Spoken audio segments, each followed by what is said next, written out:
আসসালামু আলাইকুম। আজকে আমি দেখাবো তোমাদেরকে দই ফুচকা। তো এখানে চাটনি, টক দই, আলু ভর্তা আর ঝুড়ি ভাজাতে চাট মশলা মাখিয়ে নিয়েছি।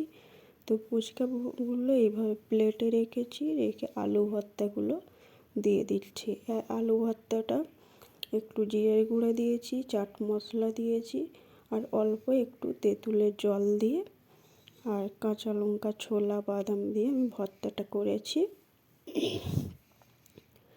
তো এক এক করে সব ফুচকাতে ভর্তাগুলো দিয়ে দিচ্ছি এখন।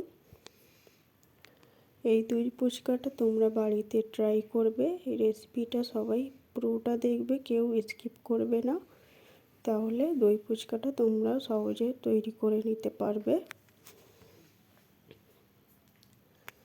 আমি তোমাদেরকে ভর্তার রেসিপি দেখাই না, বলে দিলাম। অনেকটা ভিডিও বড় হয়ে যাবে, তাই একটু শর্ট করে দিলাম। তো এখন আমি কেনা টক দই জল ঝরিয়ে রেখেছিলাম, সেই টক দইটা দিয়ে দিচ্ছি।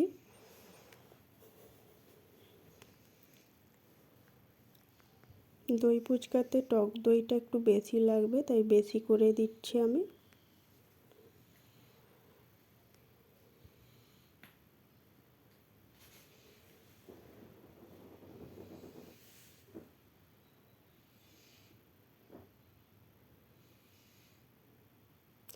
টক দইটা একটু গাঢ় হলেই তবে দই ফুচকাটা একটু ভালো লাগে, তাই আমি জল ঝরিয়ে নিয়েছি।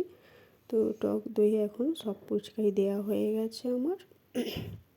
এবারে আমি দিয়ে দেব খেজুরের চাটনি। খেজুরের চাটনিটা খেজুর ভিজিয়ে রেখেছিলাম, ভিজিয়ে মিক্সচারে ব্লেন্ড করে তারপর আমি একটু চিনি দিয়ে ফুটিয়ে নিয়েছি, শুকনো লঙ্কা দিয়ে চিনি দিয়ে ফুটিয়ে নিয়েছি।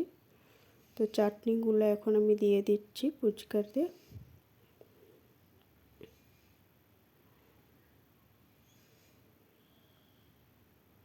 আমি অবশ্যই একবার পুরো ভিডিওটা আমি দেখাবো, এখন দেখাতে পারছি না, পরে আমি দেখিয়ে দেব।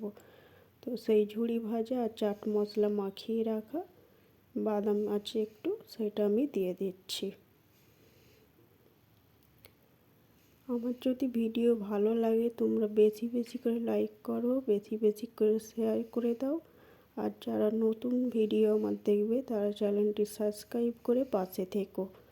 তো এইভাবে ঝুড়ি ভাজা দেওয়া হয়ে গেল আমার কমপ্লিট দই ফুচকা। কেমন হয়েছে তোমরা বলো। আর আজকের এই ভিডিও এতটাই। তো সবাই ভালো থেকো, সুস্থ থেকো। টাটা, আল্লাহ হাফিজ।